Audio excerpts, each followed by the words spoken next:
I was the West Coast production person on that, on the Ed Sullivan Show. I was the West Coast production person, in addition to my other duties. And I think I worked that show at the opening of every resort hotel that opened in Vegas for about a 10-year period. And Sullivan was a showman. Everybody made fun of him, but he knew how to pick talent. He knew what would go and what wouldn't go. You think of Topo Gigio, the little mouse, and you know the jugglers. There are lots of jokes about him.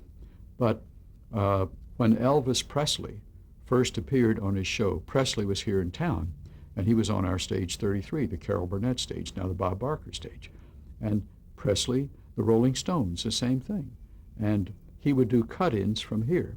And I remember one Sunday we did a cut-in with Lucille Ball, where she had to ride an elephant into the stage. And their stage in New York wouldn't support an elephant.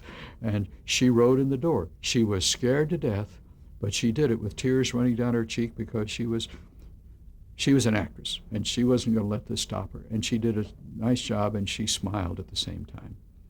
And it's just amazing to see intestinal fortitude like this in people. Sullivan would come out and do some shows here. The biggest thing I remember about the Vegas shows was that I always knew where to find Ray Bloch, the orchestra lead. He had a certain table, and he was at that table. And when I went to Red Skelton's funeral in Forest Lawn a number of years ago, Esther Williams was there. And as we were walking down to the place where he was interred, I just happened to run into her and her husband. And I said, "You worked on an Ed Sullivan show in Las Vegas at the Desert Inn," and I recall. And she said, "What do I do?" "What did I do?" "Well, you swam, but you also sang." She said, "I don't remember it." I said, "There was something that happened that'll help you remember it."